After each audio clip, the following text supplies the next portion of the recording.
At a theatre just down from Piccadilly Circus, a reunion is going on. It brings together most of the people who had started in the cloistered surroundings of Oxford and Cambridge undergraduate reviews, and then went on to rather more extensive success with such shows as Beyond the Fringe, The Goodies, and Monty Python's Flying Circus. They've worked together in various teams on stage, in films, on radio and television, but the occasion that brings so many of them all together for the first time is a gala late-night benefit to aid Amnesty International. Amnesty works for the abolition of torture and the release of non-violent prisoners of conscience all over the world. This group of old friends and rivals will help the cause by making people laugh. Would you like to walk backwards? That would be one of the first.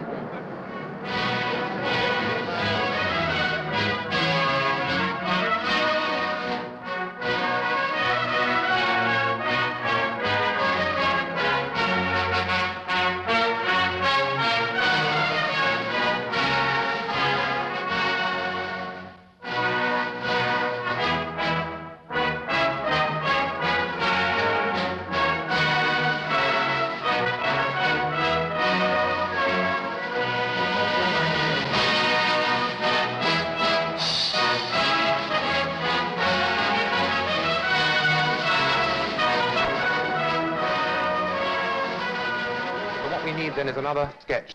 Alan, is there something that you wanted to do with John Fortune? No. I couldn't find it, and he won't have it. Ah. So I don't remember it. Unless he's got it, but I've never seen it. I want to end up Norwich. Yes. Well, it's an idiomatic way of saying, knickers off ready when I come home.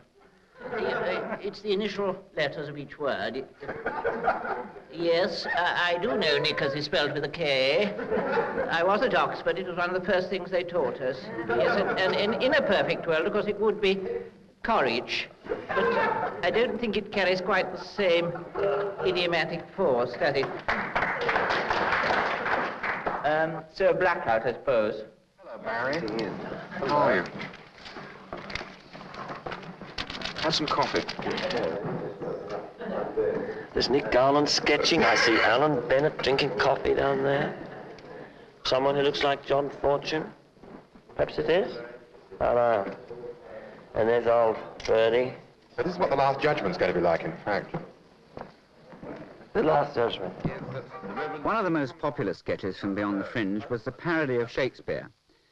Terry Jones of Monty Python has taken on the, well, almost impossible task of replacing the absent Dudley Moore from the original team because I was stuck in California.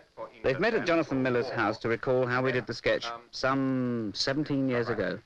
Get thee to Gloucester, Essex. Do you to Wessex, Exeter. Fair Albany to Somerset, Mystique his route, and Scroop to you to Westmoreland, where shall bold York, enrouted now for Lancaster, with forces of our uncle Rutland, enjoin his standard with sweet Norfolk's host. Fair Sussex, get thee to Warwick's bourne, and there with frowning purpose tell our plan to Bedford's tilted ear, that he shall press with most insensate speed, and join his warlike effort to bold Dorset's side.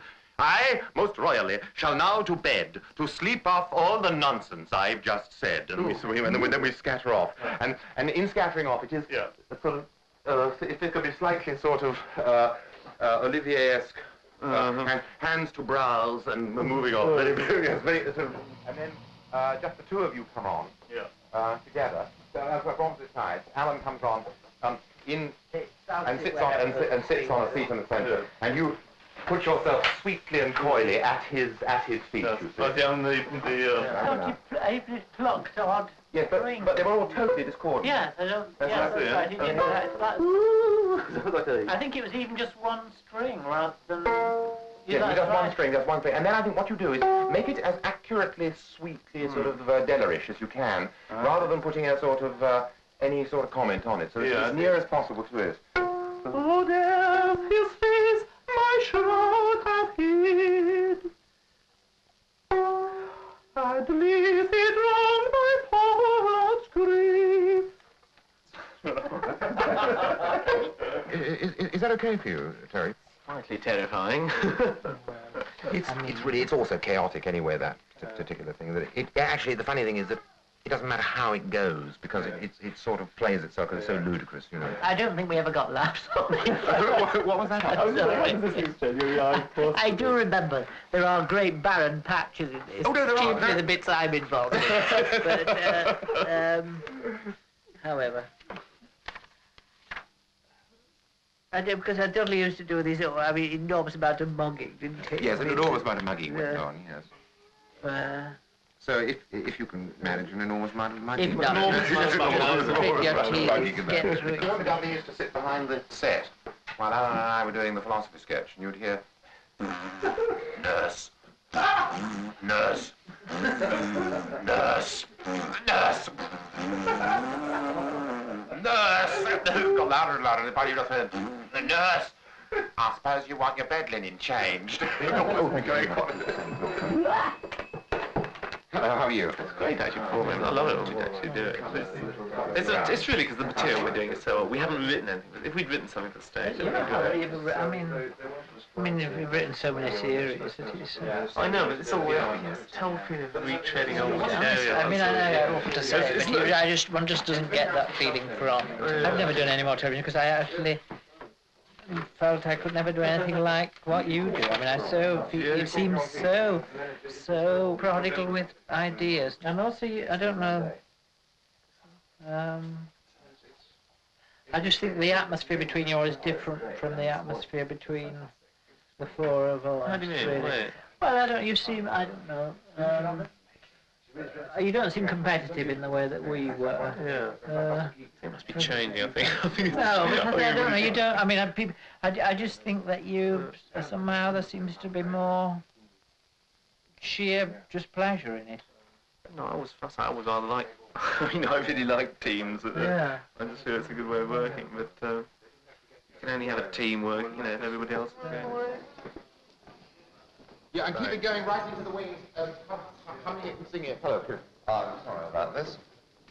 But my rehearsal with John Fortune, after the rehearsal, turned into more of a drunken reminiscence about Leonard Bruce and his drug problem. Just take the circle so it comes back in. Then get you to Promontory, and you two... It is rather vital that we have the words at this point. Right. Where, have you got a copy? Have you got a copy with you? I have a copy, yes. Right. Okay. Where is it? But I mean, it is a question of whether you have a copy, it's whether you have the words. I will have the words. I think that what should better happen is that two go to that side and two go to this side. So where is the crown and things set? Don't bother about things. I'm not bothered about it. But I mean, where is it? Or is there one? What we will do is... we will split as we splat. You forget the stage is twice the size. It will take as long as getting the wings. Move faster, so that if you could just move fairly fast off towards the wings, where a crowd will be waiting for you. I think if there's anything on the stage that was something that you could see, I mean, you are going to waste an enormous amount of time just running off and on like that, if you're actually going straight on with the scene. Yes. Because, I mean, it would be optimistic to think that a laugh is going to carry you off.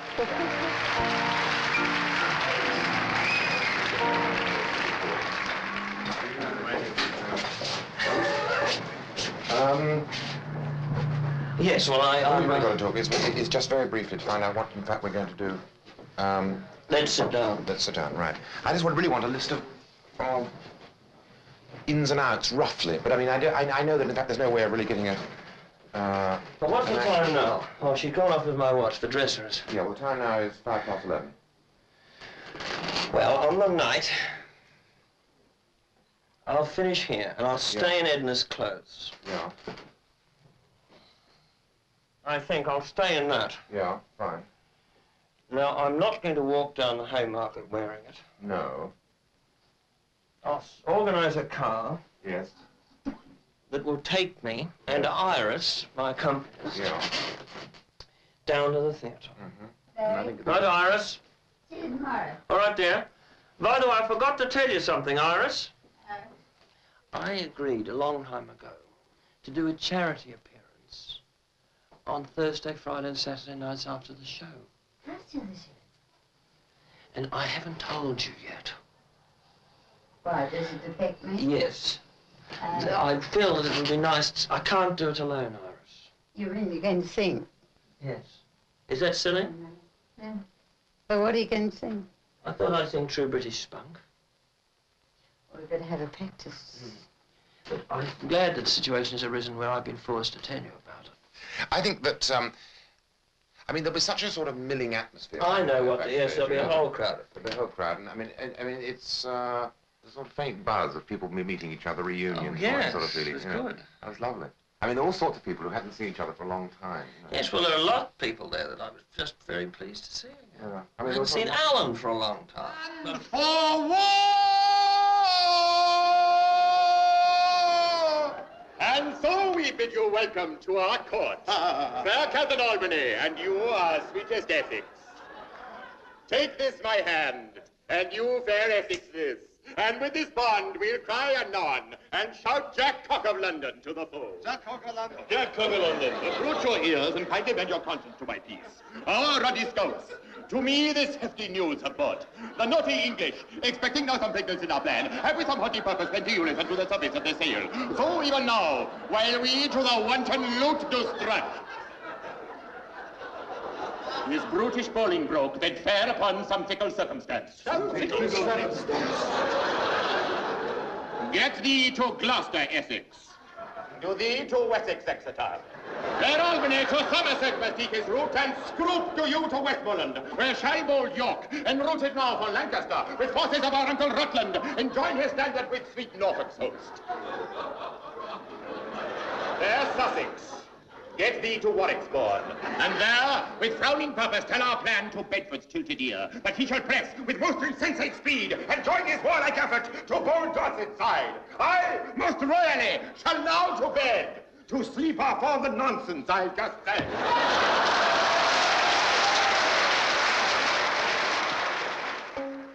Oh, death, his face my shroud hath hid, and drowned my father's grief. Oh, let us flee to Pluto's realm, and in his arms I shall grow old.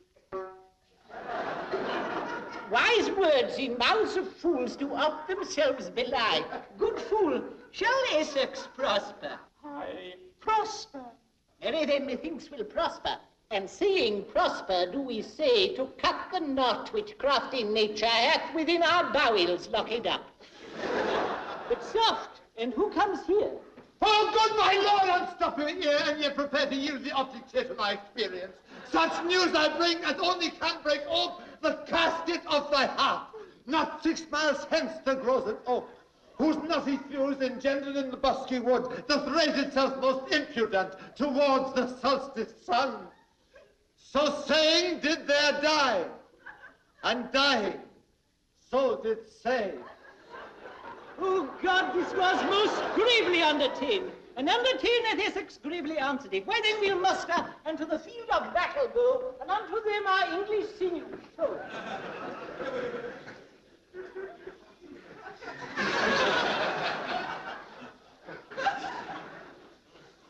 Why then was this encounter nobly entertained? And so by steel shall this our contest.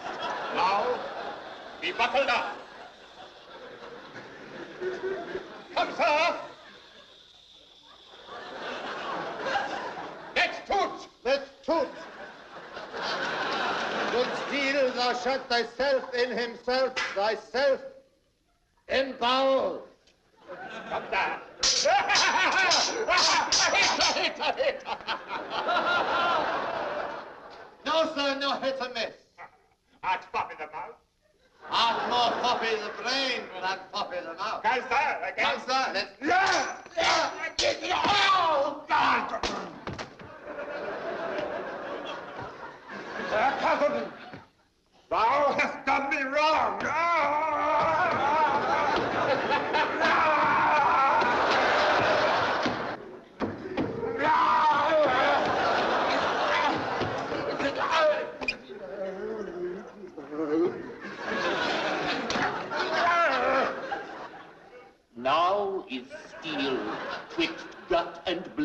interposed. Oh, saucy Worcester.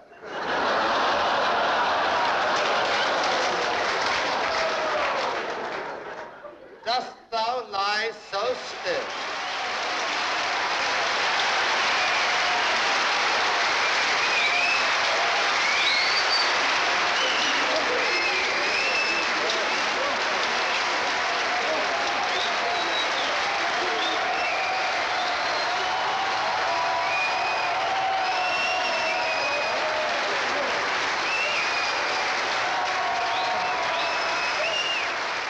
On Wednesdays I go shopping and have butter scones for tea. Cuts down trees, eats his lunch, he goes to the ladder tree. On Wednesdays he goes shopping.